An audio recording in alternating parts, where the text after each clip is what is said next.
Welcome back this week. I am so excited to have with us a gentleman that I met for the first time. Well, no, I had met him once before, but I actually got to spend some time with him in Rogers, Arkansas this year. And it was one of the most blessed experiences of my life. God was so gracious to allow us to have some great conversations there. And I'm very grateful for that. But I'm also very excited to introduce those of you who have not met him or who have not heard him before. I want to introduce you to him. And then for those of you for whom he's an old friend, I am very excited to be able to share him with you as well. So welcome with me, Steve Lambert, who is with 5 in a Row. He and his wife, Jane, are the couple behind that. So Steve, I welcome you. I am grateful you're here. Can you tell us just a little bit about yourself and your family and kind of how God got you from where you were to kind of where you are now? Thank you, Leslie. Good morning. Good to be with you.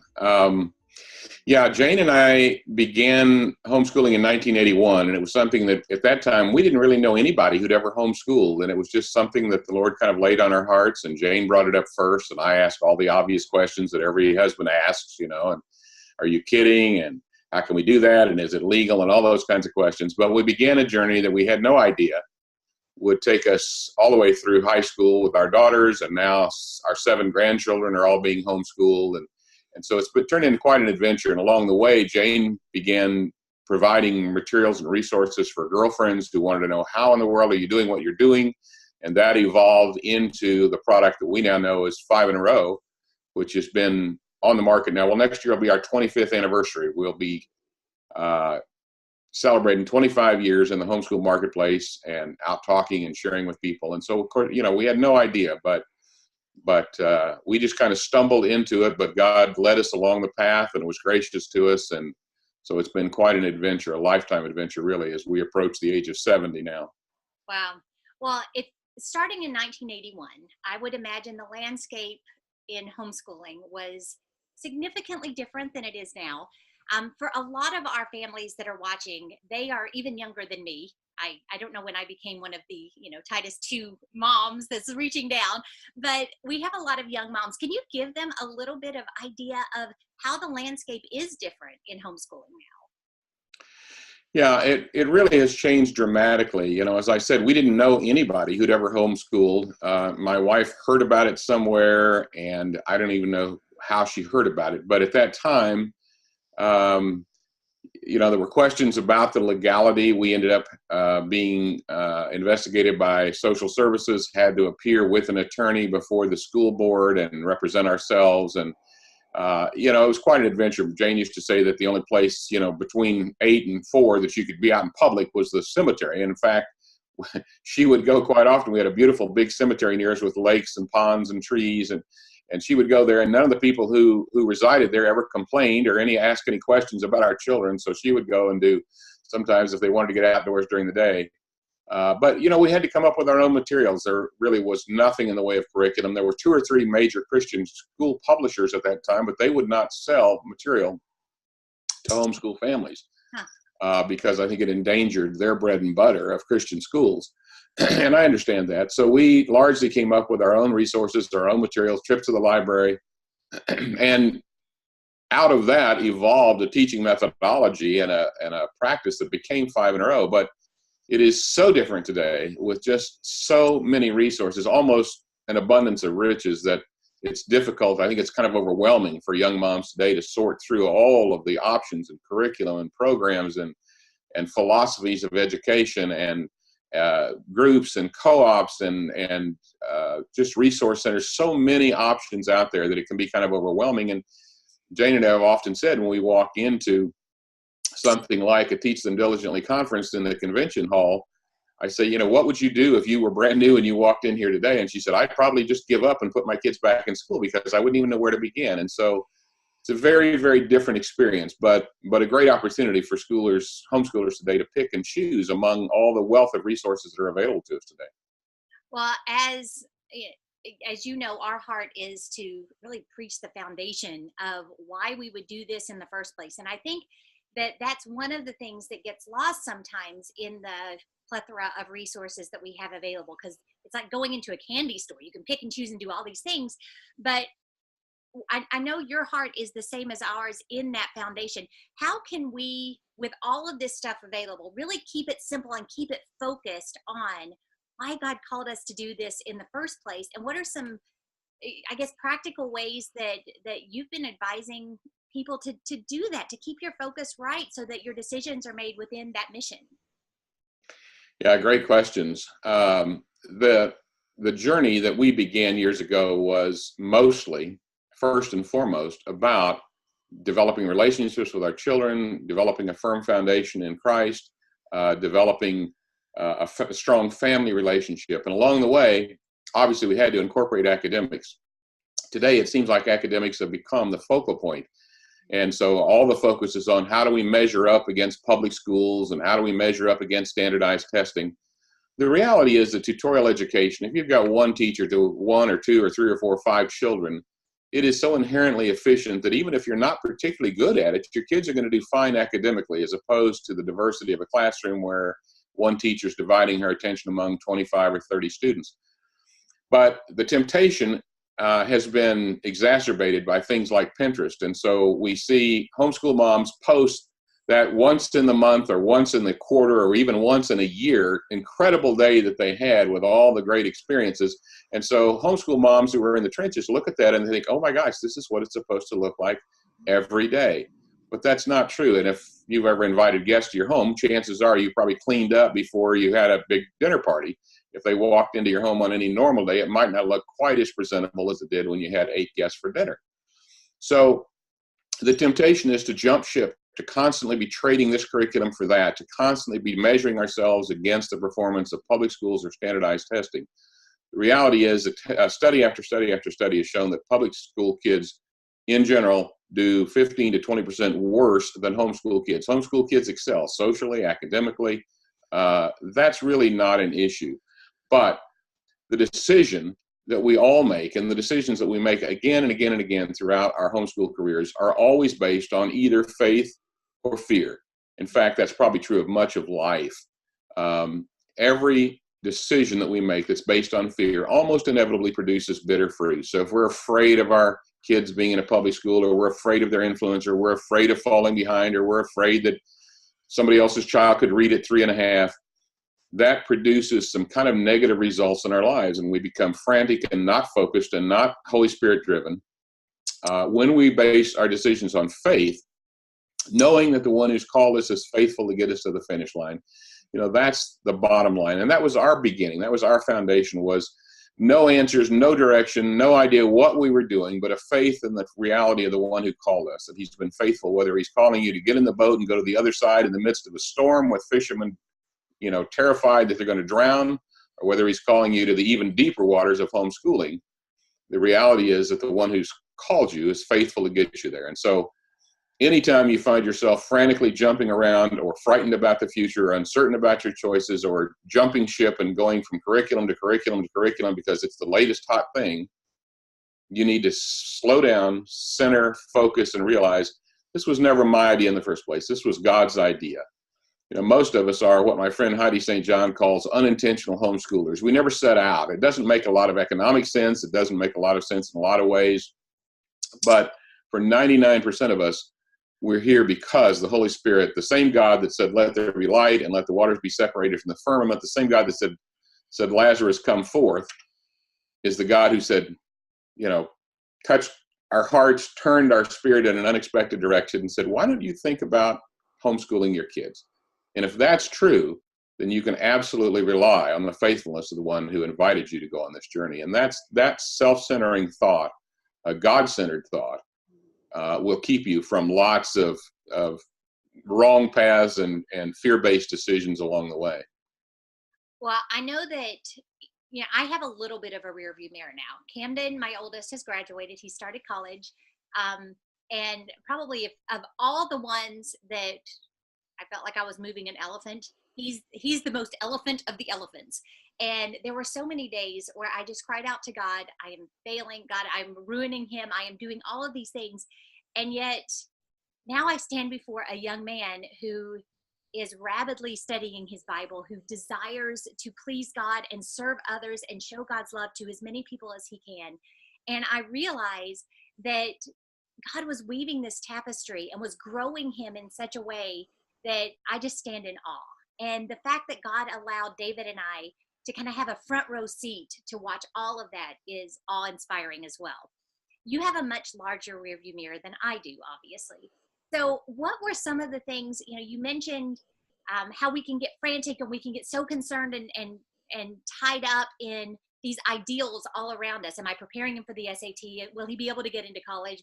All this stuff that is very real as you're looking at high school, and these are things that the world is throwing at us. Even we're throwing at each other. So with that bigger picture in mind, that really focusing in on why God called you to do it, what are some of the things that you have observed in your children? And then they obviously are now homeschooling their children. So what do you see as the fruits of labor of home education when it's done with a focus on pleasing God and following him even in the midst of stormy waters? Gosh, huge questions, life questions. Those are the things that we all hope that we'll be able to answer in a positive way at the end of this journey, Leslie. Our family has a closeness and a relationship that so many of our peers who did not choose public schooling do not have. Our children have been able to pursue, and their grandchildren are able to pursue some of the gifts that God gave them in terms of whether it's music or art or whatever area that they might not have been able to pursue otherwise. All of them are walking with God, serving the Lord. And that's not, by the way, a guarantee. I mean, there's two parts to this parenting equation. I've said this for years. God spoke to me, not in an audible voice, but in a clear way when my wife mentioned homeschooling in 1981. And I said, I don't know if we can do this. I don't know if we should do this. And I felt like the Lord said, you're accountable for how your kids are raised. And if you want to delegate that responsibility to other people, that's up to you. But you're the one that's going to sit for the final exam someday. You're the one that's accountable. And it was some years later when he said, your kids are accountable for how they turn out. So if you've had a child who is the prodigal at the moment, don't beat yourself up because they had a part in that equation too. And not on that same token, don't take all the credit if your kids are walking with the Lord because they have a part in that. But the biggest picture and the thing that I think none of us expected, that I think is shocking to most people, is that on any given day, you don't have to be homeschooling long to realize that on any given day, the person who learns the most in the homeschool classroom is probably mom or dad who's working with the kids. But in the bigger picture, we thought God invited us to go on this journey for the sake of our children. And I think the reality is it was as much for our benefit as it was for theirs. One of the things that I've said so often over the years is we all have stuff. We've all got stuff that the Lord's been dealing with us about. And if we don't deal with our own stuff, he gives us a husband or a wife to remind us about our stuff. And if we still don't deal with our stuff, then he gives us children who are living witnesses to our stuff. And if that doesn't work, then he invites us to homeschool. And now we have living witnesses 24/7 in front of us saying, Mom, why are you always angry? Mom, why do you always wait till the last minute? Mom, why are you always this, that, or the other? And what we won't do for ourselves, we'll often do for love. I quit smoking cigarettes after 20 years. It's now been almost 40 years, 35 years ago, not because I discovered it was bad for me. I knew that the day I started smoking. But because I didn't want my children, who were tiny at the time, to get secondhand smoke. And that love for my children inspired me to deal with stuff in my life that I hadn't done before. So this homeschooling journey has produced fruits in our children's lives, fruits to the next generation, and hopefully to the generations beyond that. But shockingly, it's produced fruit in our lives as parents and grandparents. It's caused us to have to come face to face with some of the stuff that we resisted dealing with. And I think that's an unexpected blessing and legacy that homeschooling, we never saw that coming. And I think that's true for almost everybody I know now whose children are grown.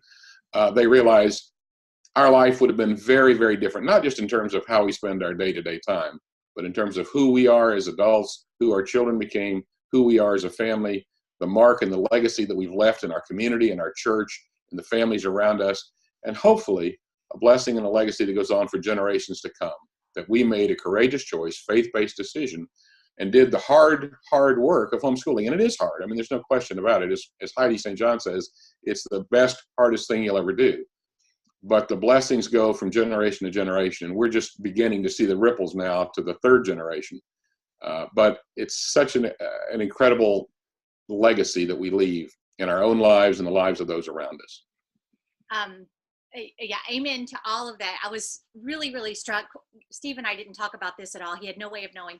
Next week's video is actually about something I've been thinking for the last several weeks, and that is all the things that God has taught and changed in me through this walk of faith in homeschooling. So like he so eloquently alluded to, we're going to talk about some very practical things and some of the things that I really want you to be looking for, because it's so encouraging when you kind of take a step back and you see all that God is doing in your life. And we miss that when we're in the weeds. We miss some of the big picture stuff when we're just focused in on these things that are temporal. So Steve, thank you so much for sharing your heart on that point. It just so was in line with where I was going for next week. It's amazing. Before we head out, what would kind of be your parting encouragement, your parting words to these moms that may get lost in the weeds sometimes? So what would you encourage them to do as kind of their battle cry of this year? This is running the 1st of October, so there's a lot of time left in this school year to really capture every moment and keep our focus where it needs to be. Yeah, I don't know if I have a parting thought. I probably have several parting thoughts, but number one, make those faith-based decisions.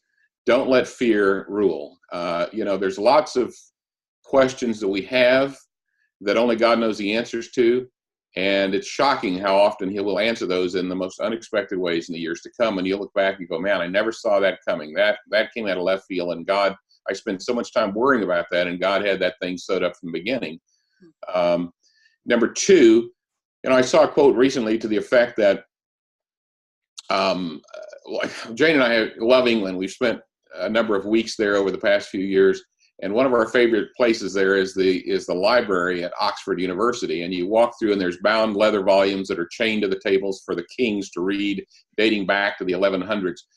I think they said that they have like 26 miles of underground tunnels and I don't know how many million volumes, and they get a copy of every new book that's published. And I have no idea what the number is. I've forgotten, but I mean, it's like 5,000 a day that come in and have to be cataloged and put away. Somebody else once said that the knowledge in the field of medicine doubles every year. We learn more in the past 12 months about medicine than we've known in all of human history up until now. So the reality is you're not going to be able to teach your kids everything. You're going to have to selectively choose. In fact, you're going to be able to teach your children just a tiny, tiny sliver of all the knowledge that's out there. So the question becomes not can I do it all, but what do I want to focus on? What's important? What will make a difference in the long run? Yes, they need to read. Yes, they need to spell. Yes, they need to do their math. But beyond that, maybe the biggest choice we have as parents is what out of that enormous universe of knowledge and information that's out there, what's important, what's going to make a difference. And most of that has an eternal focus to it. Most of that has an eternal significance. And we live in a world where, I used to say years ago, there will come a day when you'll have something in your pocket that has all the knowledge of the world. Well, I said that 25 years ago. That day is here. Every book ever written, every song ever recorded, every movie ever made, every interview ever recorded, all of that is available at your fingertips. Wikipedia, Siri, they know all of that stuff, but they don't know the heart things. They don't know, Wikipedia doesn't know about eternity. Siri doesn't know what really matters when the chips are down. And when we get to the end of our life, I think that's a valuable time. I'm nearing that stage now as I push 70 years old. When we get to the end of our lives, you're not going to look back and say, oh my gosh, if I could just go back and teach quadratic equations one more time, I could pass away as a happy woman to eternity. And your kids are not going to sit gathered around your bed watching the heart monitor and watching the oxygen tubes in your nose and say, oh, mama, if you could just go back one more time and teach me diagramming sentences, then I could be a happy woman. Those are not the things that matter. And so keeping our focus eternal, realizing that our job is to discern what is important to teach our children. Those are the things that I think will keep us grounded and centered in the school year to come. You can't do it all. It's a special season. It doesn't last long. Be willing to say no. There's so many opportunities, so many invitations. Would you be on this committee? Could you serve here? Would you volunteer at that? Right now, you've got your plate full as a wife, a mother, a teacher, a parent. Be willing to say no in order to focus on the greater good during this season of your life, because all too quickly, those kids are going to be gone. The doors will swing shut, and you're going to find yourself with 20 or 30 years left to figure out what to do with your life. Lots of time then to do all the things that couldn't quite fit into the schedule now. So faith-based decisions, discern what you need to be teaching your kids, ask God for the big picture, make faith the center of your choices rather than fear, and think through what's going to be really important at the end of this journey. And I don't mean the end, like the end of the school year. I'm talking about the end of your life and the end of your children's lives. What matters 30, 40, 50, 60 years from now? Thank you. That was very well said, and exactly, I think, what all of us need to hear when we feel the pressures of every day and everything seems so, what urgency of the immediate seems so big, when God is doing a much greater work in us and in our children than we would have ever known. Steve, thank you so much for being here. I am so excited that you're going to be joining us at Teach Them Diligently this year. Do you know which event you're coming to? Do you remember? I haven't even looked to see which ones you're coming to yet. I don't off the top of my head. I think I'll be at 6 or 7 of the events. So yeah, it's going to be great. And we'll be there with the 25th anniversary, the brand new editions. That's the first time I've mentioned this. I haven't said a word to anybody, but the new 25th anniversary edition of 5 in a Row that'll be updated, and some new surprises out there. So that'll be great. We're looking forward to next year. That is awesome. Thank you so much. Thank you for spending your time with us this morning and sharing your heart. It was a joy. So thank you for that. And please tell Jane that we all said hi and we missed her on here as well. And have a great weekend. And for the rest of you all, I hope you have a wonderful week. I hope that you'll really kind of meditate on some of the points that Steve made. There's a lot that we can glean from the wisdom that he shared. So until next weekend, I will see you, or I hope you have a great time, and I will see you then. Bye-bye. If you enjoyed this video, you've got to check out Teach Them Diligently 365. Every week, there are even more thorough videos and chats about things that are interesting to you year-round.